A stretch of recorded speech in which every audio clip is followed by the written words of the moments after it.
সূরা বাকারা পুরো কোরআনে 114টি সূরার মধ্যে সর্বশ্রেষ্ঠ বড় সূরা সূরা বাকারা। এই সূরা বাকারার 20 নম্বর আয়াত তেলাওয়াত করেছি। রব্বে কায়নাত রব্বুল আলামিন তিনি বলছেন, ইন্নাল্লাহা আলা কুল্লি শাইইন কদির, নিশ্চয় আল্লাহ পাক সর্ব বিষয়ে ক্ষমতাশীল। बेशक अल्लाह हर शय पर कादिर हैं।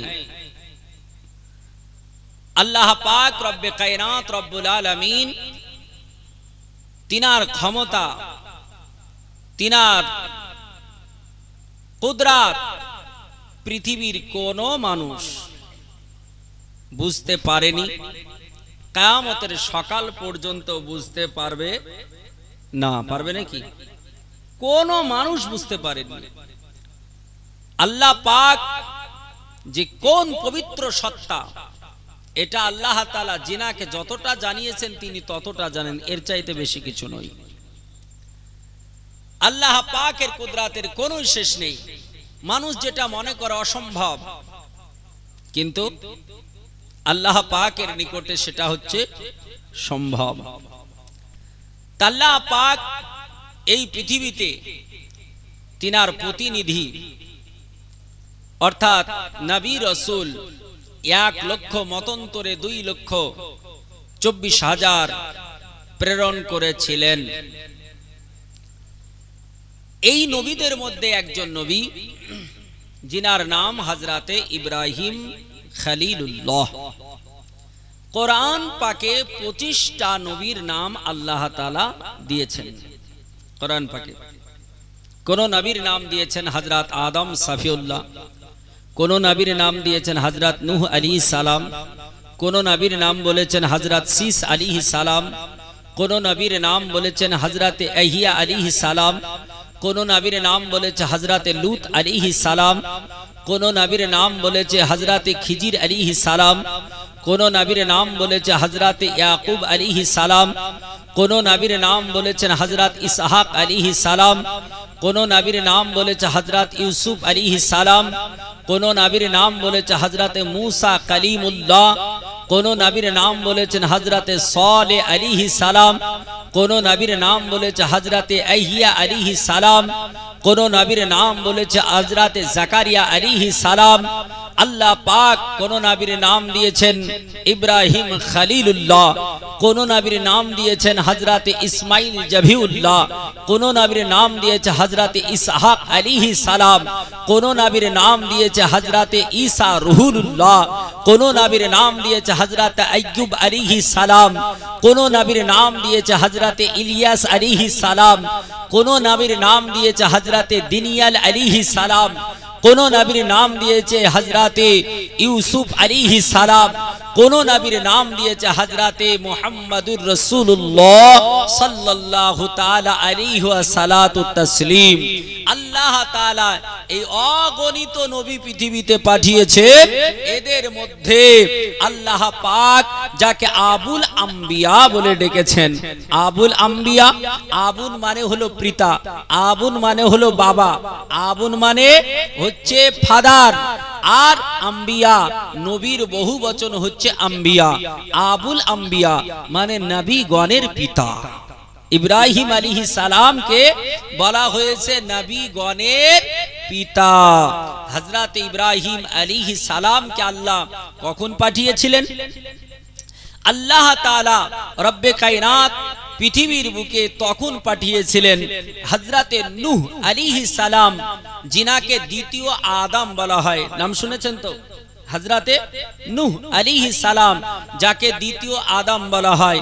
আল্লাহ তিনার বয়স দিয়েছিলেন কত? কোরআনে বলেছেন ওয়া আলফা সানাতিন ইল্লা 50 আমান। আল্লাহ বলছেন নূহ আলাইহিস সালামকে আমি 950 বছর বয়স দিয়ে পৃথিবীতে পাঠিয়েছিলাম। এই হযরতে নূহ আলাইহিস সালাম তিনার আপনার সন্তান, এদের মধ্যে একজনের নাম ছিল হাম, একজনের নাম ছিল শাম, একজনের নাম ছিল ইয়াফিস। এদের মধ্যে একজনের নাম হাম। এনার বংশ আস্তে আস্তে তার ছেলে কেনান, এই কেনানের সন্তান তার নাম হচ্ছে নমরুদ। তার নাম নমরুদ। এই নমরুদ পৃথিবীর বুকে কত বড় বাদশা ছিল, কত বড়। তাফসীরের মধ্যে লিখছে সারা পৃথিবী শাসন করেছে ইন টোটাল মাত্র 4 জন ব্যক্তি। সারা পৃথিবী মানে পূর্ব থেকে পশ্চিম, উত্তর থেকে দক্ষিণ, পুরো পৃথিবীকে শাসন করেছেন। কিয়ামত পর্যন্ত আর হবে না। 4 জন ব্যক্তি, এদের মধ্যে 2 জন হচ্ছে কাফির আর 2 জন হচ্ছে ঈমানদার। 2 জন কাফির কারা? একজনের নাম হচ্ছে নমরুদ, যে সারা পৃথিবী শাসন করেছে, আর একজনের নাম হচ্ছে বক্তে নাসার বাদশা। আর মুসলিম ঈমানদার তাদের মধ্যে একজন হচ্ছে হযরতে জুলকারনাইন বাদশা, আর আরেকজন নবী হযরতে দাউদ আলাইহিস সালামের সন্তান, যে আল্লাহ পাক রব্বে কায়নাতের এত প্রিয়তম নবী ছিলেন, জিনার কথায় পৃথিবীর প্রত্যেকটা জিন উঠত বস্তু, জিনার কথায় আপনার পৃথিবীর সমস্ত জিনেরা তার হুকুম মোতাবিক চলতো। যে নবীর কথা আপনার পিপিলিকা পর্যন্ত বুঝতে পারতো, যে নবী হাওয়ার উপরে শূন্যে সিংহাসন ভাসিয়ে চলতো, জিনার নাম হযরতে সুলাইমান আলাইহিস সালাম। এই 2 জন ঈমানদার তিনারা শাসন করেছেন, আর 2 জন কাফির। এদের মধ্যে একজন হচ্ছে নমরুদ। এই নমরুদ কত বছর বয়স পেয়েছিল? তাফসীরে সাবিতে লিখছে যে নমরুদকে আল্লাহ বয়স দিয়েছিলেন 1700 বছর, অর্থাৎ 1700 বছর পৃথিবীতে বেঁচেছিল। চিন্তা করেন, 1700 বছর পৃথিবীতে বেঁচে ছিলেন। আর এই নমরুদের মোকাবেলায় আল্লাহ জেনাকে পাঠালেন। আল্লাহ নূহ আলাইহিস সালামের পর প্রায় 4000 বছর কোন নবী পাঠাননি। এই মধ্যে মানুষ বিভ্রান্ত, ইসলামের আল্লাহর কথা নবীর কথা সব ভুলে গেল, নমরুদকে খোদা মেনে নিল। আল্লাহ তাআলা প্রায় 4000 বছর পরে আবুল আম্বিয়া হযরত ইব্রাহিম খলিলুল্লাহকে আল্লাহ প্রেরণ করলেন এই নমরুদকে আপনার সাইজ করার জন্য। তাই তো এই হযরতে ইব্রাহিম খলিলুল্লাহ, তিনার পিতার নাম কি ছিল? তিনার পিতার নাম তাফসীরে সাবিতে বলছে যে তিনার পিতার নাম ছিল তারিখ। তিনার পিতার নাম তারিখ। আর আপনার উমদাতুল কারি তার 7ম খণ্ডে বলছে যে তিনার বাবার নাম ছিল তারিক। আর কোরআন পাকে বলছে তার বাবার নাম ছিল আজার। বুঝছেন, কোরআন পাকে বলছে বাবার নাম ছিল আজার। তো তাফসীরবিদ তারা বলছেন যে চাচাকেও বাবা হিসাবে ডাকা হয়। হযরত ইব্রাহিম খলিলুল্লাহর পিতা শৈশবকালে ইন্তেকাল করেছিল, চাচা লালন পালন করেছিল, তাই চাচাকে আব্বা হিসাবে ওখানে কোরআনে সম্বোধন করা হয়েছে। যাই হোক, এতে মত পার্থক্য রয়েছে, মতনৈক্য রয়েছে। হযরত ইব্রাহিম খলিলুল্লাহ তিনার বাবার নাম তাহলে তাফসীর অনুযায়ী হচ্ছে তারিখ, কোরআনের ভাষায় হচ্ছে আজার। আর তিনার মায়ের নাম তাফসীরের ভাষায় আপনার এসেছে শানি, আর কোন জায়গায় এসেছে যে আদনা। এই দুটো নাম এসেছে। আল্লাহ তাআলা রব্বে কায়নাত রব্বুল আলামিন এই নবী ইব্রাহিম খলিলুল্লাহকে আল্লাহ কিভাবে পাঠালেন, কিভাবে তিনি দুনিয়াতে আসলেন, নমরুদের সঙ্গে মোকাবেলা কিভাবে করলেন, নমরুদের সঙ্গে শেষ পরিণতি কি ঘটেছিল, ইনশাআল্লাহ আমরা এই বিষয়গুলো সবগুলো আমরা জানার চেষ্টা করব। একবার নবী পাকের প্রতি দুরুদে পাক পড়ি, আমি আমার আলোচনা সামনে বাড়তে শুরু করব। আল্লাহুম্মা সাল্লাল্লাহু আলা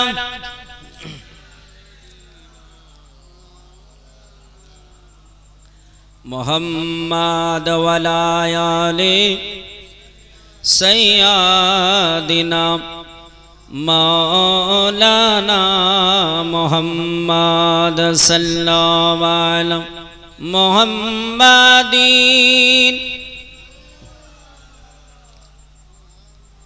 हरदम जबां सने कालू पाक नामे मोहम्मद हरदम जबां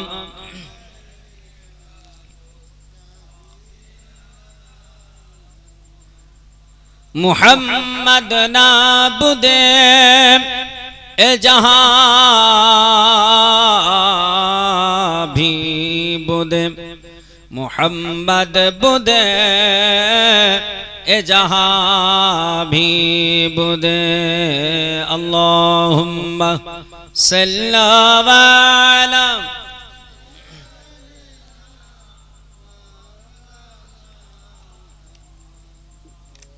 वलायाले मौलाना सल्लल्लाहु अला मुहम्मदिन हरदम जबां पाक नामे मोहम्मद हरदम जबां नबी छाड़ा जन्नत पावे ना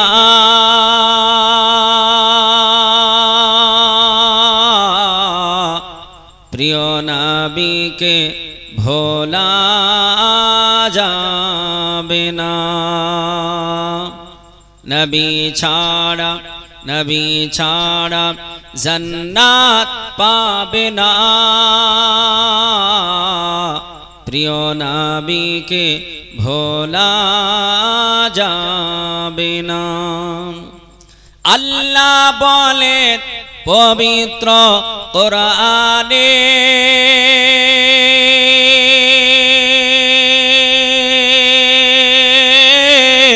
अल्लाह बोले पवित्र कुराने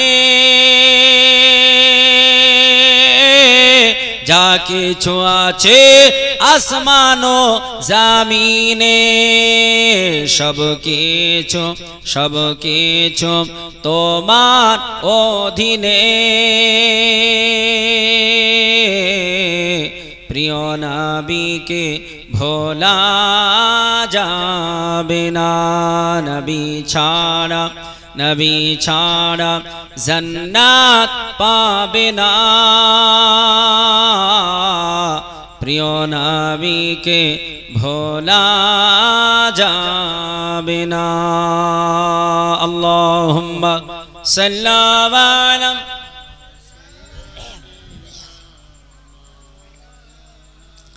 मुहम्मद वला आले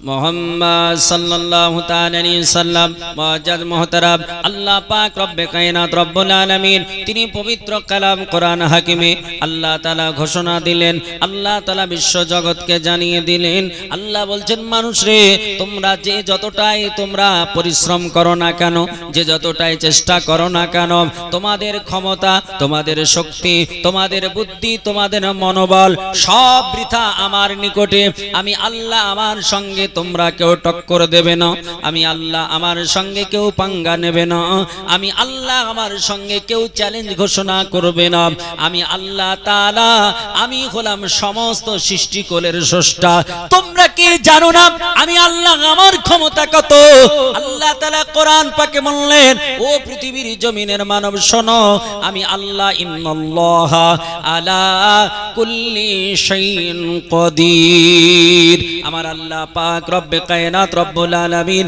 সর্ব বিষয়ে সর্ব জায়গায় সর্ব অবস্থায় ক্ষমতাশীল আল্লাহর ক্ষমতার কাছে কারো ক্ষমতা টিকবে না তাই তো নমরুদ মনে করেছিল নমরুদ এটা চেয়েছিল পৃথিবীর জমিনে আমি শুধুমাত্র এক আল্লাহ হিসাবে থাকব পৃথিবীতে আমাকে আল্লাহ বলবে দুনিয়ার মানুষ আমাকে রব বলে ডাকবে আমি দুনিয়ার মানুষকে বলবো ও দুনিয়ার মানুষেরা ইয়া আইয়ুহান নাস ও পৃথিবীর জমিনের মানবেরা তোমরা কান খুলে শুনে রেখে দাও জেনে রেখে দাও আমি দুনিয়ার সাধারণ কোনো মানুষ নয় আমি হলাম আনা রব্বুকুমুল আলা আমি হলাম সবচাইতে বড় খোদা I am a big god আমি সবচাইতে বড় খোদা আমার আল্লাহ তাআলা রব্বুল কায়নাত রব্বুল আলামিন বলছে বান্দারে তোমরা যখন লিমিট ক্রস করে যাও, তোমাদের যখন লিমিট ছেড়ে যায়, তোমরা যখন সীমা ছেড়ে যাও, যখন তোমরা তোমাদের সীমা অতিক্রম করে যাও, আমি আল্লাহ তাআলা বারবার করে সাবধান করতে থাকি, বারবার করে তোমাদেরকে আমি সংকেত দিতে থাকি, বারবার করে তোমাদেরকে আমি আল্লাহ তোমাদের ওই পথ থেকে ঘুরিয়ে নিয়ে আসতে চাই। কিন্তু তোমরা যখন বুঝতে পারো না, লিমিট ক্রস করে চলে যাও, আমি আল্লাহ তখন তোমাদেরকে দুনিয়া থেকে ধ্বংস করে দিই। পৃথিবীর জমিনে আমার আল্লাহ পাক রব্বুল কায়নাতের বান্দা নমরুদকে আল্লাহ তাআলা বয়স দিল। আল্লাহ বলছেন বয়স তোকে 1000 দিলাম, 1000 বৎসর সংশোধন হলো না, আরো যেন বড়ত্ব বেড়ে গেল। আল্লাহ বললে 1200 নে, 1300 নে, 1400 নে, এইরকম করে আল্লাহ তাআলা বাড়াতে থাকলো। কিন্তু দেখা গেল আল্লাহ পাক রব্বুল কায়নাতের কথা মুখে আনে না। এত বড় দম্ভিকতা ছিল, এত বড় অহংকারী বাদশা ছিল যে কোনোদিন আকাশের দিকে তাকাতো না, আকাশের দিকে চোখ তুলে তাকাতো না। কারণ সে জানতো যে পৃথিবীর খোদা হলাম আমি, আর আকাশের খোদা আর একটা আছে, তাই মনে করতো। কিন্তু সমগ্র সৃষ্টি জগতের একটাই স্রষ্টা, না দুটো? আল্লাহ কোরআন পাকে বললেন ও দুনিয়ার বুকের মানুষ শোনো, আমি আল্লাহ তাআলা এক খোদা। আল্লাহ কোরআন পাক 30 পারায় বললেন, আল্লাহ বলছেন কুল, হে নবী আপনি বলে দিন আল্লাহু আহাদ, আল্লাহ হলো এক। আল্লাহ আল্লাহ হচ্ছে এক। আল্লাহ বলছেন নবী আপনি বলে দিন আল্লাহু আহাদ, আল্লাহ হলো এক। আল্লাহুস সামাদ, আল্লাহ পাক হলেন পবিত্র সত্তা। আবার আল্লাহ বলছেন বলে দিন নবী লাম ইয়ালিদ ওয়া লাম ইউলাদ, আমি আল্লাহ পাক কাউকে জন্ম দিই নাই, আর আমি কারো কাছ থেকে জন্ম নিই নাই। আমার পৃথিবীর বুকে কোনো সন্তান সন্ততি নেই, আর আমিও কারো সন্তান নই। আমার আল্লাহ পাক রব্বে কায়নাত রব্বুল আলামিন, তিনি হচ্ছেন পৃথিবীর স্রষ্টা। আমার আল্লাহ হচ্ছেন ওয়াহদাহু লা শারীক, আল্লাহর সঙ্গে কারো শরীক করা যাবে না, আল্লাহ পাকের কেউ শরীক নাই। আমার আল্লাহ বলে সব চাইতে আমি বেশি বেজায় নারাজ হই তখন, সব চাইতে রাগান্বিত হই তখন, আমি বান্দার উপরে তখন নারাজ হয়ে যায়। আমি আল্লাহ তার গুনাহ মোচন করি না। তুমি যদি নামাজ না পড়ো, যদি রোজা যদি না করো, তুমি হজ যদি না করো, তুমি যদি কোনো অন্যায় করে নাও, যদি চুরিদারি করে নাও, তার উপরে আল্লাহর কাছে যদি চাও, আল্লাহর কাছে ক্ষমা চাও, আল্লাহর কাছে কাঁদো, আল্লাহ বলছেন আমি তা ক্ষমা করে দিতে পারি, আমি আল্লাহ তাআলা মাফ করে দিতে পারি। কিন্তু আল্লাহ বলছেন একটা গুনাহ করবি না। আল্লাহ বলছে বান্দারে তোরা শিরক করবি না, শিরকারীকে আমি আল্লাহ পছন্দ করি না, আমি আল্লাহ শিরকারীকে পছন্দ করি না। এই জন্য আল্লাহ পাক রব্বে কায়নাতের একজন বান্দা, যিনাকে মানুষ কেউ নবী বলেছেন, কেউ আবার ওলি বলেছেন, বেশির অংশ ওলি বলে সম্বোধন করেছেন। কোরআন পাকে তিনার নামে আল্লাহ একটা সূরা অবতীর্ণ করেছেন, যিনার নাম হযরতে লুকমান হাকিম। হযরতে লুকমান হাকিম সন্তানকে ডাক দিয়ে বলেছিল, বেটা তুমি যা করো করো, একটা কাজ থেকে বেশি সাবধান হয়ে যাও। আল্লাহ পাক রব্বুল কায়নাতের নবী, আল্লাহ পাক রব্বুল কায়নাতের বান্দা লুকমান হাকিম তিনার সন্তানকে বলেছিল লা শিরকু, আল্লাহ পাক রব্বুল কায়নাত রব্বুল আলামিনের সঙ্গে শরীক করো না, আল্লাহর সঙ্গে কাউকে তুমি অংশীদার করো না। কারণ আল্লাহ পাকের সঙ্গে অংশীদার যদি করো, আমার আল্লাহ তাআলা তার প্রতি নারাজ হয়ে যায়, আর আল্লাহ তার গুনাহ কোনোদিন মোচন করবে না। আশ-শিরকু জুলমুন আযীম, শিরক হচ্ছে সবচাইতে বড় গুনাহ। আল্লাহর সঙ্গে কাউকে শরীক করো না, অংশীদার করো না। কিন্তু ও নিজেই বলছে আমি হলাম আল্লাহ। আস্তাগফিরুল্লাহ। এই বাড়ান্তি বেড়ে গেল। আল্লাহ পাক রব্বে কায়নাত রব্বুল আলামিন তিনার বান্দা নমরুদ, তিনি একটা মসনদে বসে রয়েছেন। এমন বিশাল মসনদ ছিল, যেই মসনদের আপনার 4টা পায়া ছিল, যে পায়াগুলো আপনার জাবারজাত পাথর দিয়ে তৈরি, যার দাম কোটি কোটি কোটি কোটি আপনার ডলার। বর্তমানে জাবারজাত পাথর দিয়ে তৈরি সেই পায়াগুলো, আর সোনা দিয়ে মানিক মুক্তা খচিত সেই সিংহাসন, বিশাল সিংহাসন। এই সিংহাসনের নিচে একটা নয় দুটো নয় 400 খানা করে সোনার চেয়ার পাতা থাকতো। এই 400খানা চেয়ারে কারা বসত? এই 400খানা চেয়ারে তিনার আমলা মন্ত্রী এবং জ্যোতিষীবিদ তারা বসত। আল্লাহ পাক রব্বে কায়নাত রব্বুল আলামিনের বান্দা নমরুদ একদিন মসনদে বসে রয়েছে, প্রতিদিনের ন্যায় সেই দিনও বসেছে। কথোপকথন হয়, তাদের সঙ্গে লেনদেন হয়। নমরুদ সেই দিন বসার পরে দেখলেন যতগুলো আপনার আমলা আছে, মন্ত্রী উজির যারা আছে, সকলে যেমন মন তেমনই আছে, পূর্বের দিনের মতন তাদের মন দেখা যায়। কিন্তু এক শ্রেণীর মানুষকে দেখলেন তাদের মনটা যেন মলিন মনে হয়। আপনারা এখানে যারা আছেন, এতগুলো মানুষের মধ্যে দেখা গেল 4টে মানুষ খুব মন খারাপ, মনে হচ্ছে খুব দুঃখিত, কোনো কষ্ট পেয়েছে। বাকিগুলো সব আনন্দ করছে, খুশি উল্লাস, তার চেহারা দেখলেই বোঝা যাচ্ছে। তো যাদের মুষ্টিমেয় 2-4 জনের মন খারাপ দেখে বোঝা যাচ্ছে, তাকে তো অবশ্যই জিজ্ঞেস করা প্রয়োজন যে ভাই তোমাদের কোনো সমস্যা হয়েছে, কোনো ত্রুটি হয়েছে, তোমাদের মন কেন খারাপ, তোমরা কি চাচ্ছ বলো, এটা কিন্তু জিজ্ঞেস করা প্রয়োজন। তো নমরুদ তিনি দেখলেন 400খানা চেয়ারে যারা আছে, আমলারা যারা আছে, এদের মধ্যে জ্যোতিষীবিদ যারা, তাদের মন খারাপ। জ্যোতিষীবিদ কারা? যারা আমরা যাদেরকে অ্যাকচুয়ালি গণক বলে থাকি, নাকি? হ্যাঁ, সাধারণ ভাষায় আমরা গণক বলে থাকি। এই জ্যোতিষীবিদদের মন খারাপ। তো নমরুদ বলছেন যে তোমাদের মনটা খারাপ কেন? জ্যোতিষীবিদেরা মনটাকে খারাপ করে তিনার দিকে মুখটা উঁচু করে বলছেন, হুজুর জাহাপানা আপনার মঙ্গল হোক, কিন্তু খবর খুব ভালো নয়। বলে কি খবর? বলে হুজুর বলতে আমাদের বড় ভয় করে, বলতে বড় ভয় করছে। নমরুদ বলল কোনো ভয় নেই, নির্ভয়ে বলো। কোনো ভয় নেই বলে দাও। বলছে হুজুর আমি বলবো কি করে, খুব ভয় হচ্ছে। তিনি বললেন বলো কোনো ভয় নেই।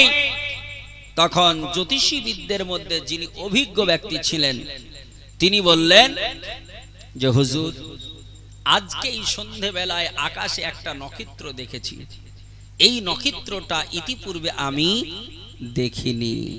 তো বলে নক্ষত্র দেখেছি তো কি হয়েছে, দেখতেই পারো নক্ষত্র। তো বললেন হুজুর এই নক্ষত্রটা অন্য নক্ষত্রের মতো নয়। আকাশে সব সময় যেমন ধ্রুব তারা দেখা যায় না, হুজুর এই তারাটা, এই নক্ষত্রটা আমরা ইতিপূর্বে কোনোদিন দেখি নাই, আজকে দেখলাম। নমরুদ বলল নক্ষত্রটার তাসির কি, এই নক্ষত্রটার গুণগানকে একটু বলো। বলছেন হুজুর আপনার মঙ্গল হোক, আমরা গণনা করে জ্যোতিষীবিদ আমরা আমাদের জ্ঞানের বলে বুঝলাম, হুজুর এই নক্ষত্রটার আলামত হলো এটা, নমুনা হলো এটা, যে এই পৃথিবীর জমিনে একটা সন্তান জন্ম নেবে। নমরুদ বলছে সন্তান তো একটা কেন, একাধিক সন্তান জন্ম প্রতিদিন নিচ্ছে, তাতে কি যায় আসে? বলে হুজুর এ সন্তান আর অন্য কোন সন্তানের মতো সন্তান হবে না। নমরুদ বলল কেন, কি কারণ বলো? বলে হুজুর এই সন্তানটা পৃথিবীর জমিনে আসবে একমাত্র আপনাকে শেষ করার জন্যই এই সন্তানের জন্ম হবে। সুবহানাল্লাহ। এই সন্তান অন্য সন্তানের মতো নয়, এ জন্ম নেবে শুধুমাত্র আপনাকে শেষ করার জন্য। নমরুদের মনটা খারাপ হয়ে গেল। নমরুদ বলছে বিশাল পৃথিবীর খোদা হলাম আমি, নাউজুবিল্লাহ, বিশাল পৃথিবীর বাদশাহ হলাম আমি, আর একটা সন্তান জন্ম নিয়ে আমাকে শেষ করে দেবে, এটা কেমন করে হয়? এখন যদি ভারতবর্ষের শক্তিশালী বাহিনী, আর্মি, মিলিটারি আপনার সব সময় রিজার্ভে 10 লাখ 20 লাখ করে থাকে, যদি ভারতবর্ষের প্রধানমন্ত্রীকে বলে আপনার 20 লাখ রিজার্ভ ফোর্স, এই 20 লাখ রিজার্ভ ফোর্সকে আমি চিনি একটা ফোর্স দ্বারা ধ্বংস করে দেব, বলুন মানুষ এটার উপরে হাসবে কি হাসবে না? হাসবে না? আর কিন্তু যারা জ্ঞানী হবে তিনারা হাসবে না, এটা নিয়ে ভাববে। বলছে তাহলে কারণ কিছু আছে। নমরুদ বলল, এ জ্যোতিষীবিদ তোমরা বলতে কি চাও? বলে হুজুর, এর নমুনা হলো পৃথিবীর জমিনে একটা ছেলে জন্ম নেবে, ওই ছেলেটা আপনার রাজত্ব নষ্ট করবে, এমনকি আপনাকে পৃথিবী থেকে শেষ করে দেবে, আপনাকে মার্ডার করে দেবে। নমরুদ মনটা বড় খারাপ হয়ে গেল। নমরুদ বলল, ও জ্যোতিষীবিদ বলো, ছেলেটা কি মাতৃগর্ভে চলে এসেছে নাকি? জ্যোতিষীবিদ তারা সকলে সমস্বরে বলে উঠলাম, না জাহাপানা, এখনো মাতৃগর্ভে ছেলেটা আসেনি। বলে তাহলে তো ব্যবস্থা করা যাবে, বলো কি হবে? বলে হুজুর, ছেলেটা মাতৃগর্ভে এখনো আসেনি। বলে কবে আসবে, তুমি ডেটটা বলো। জ্যোতিষীবিদ তারা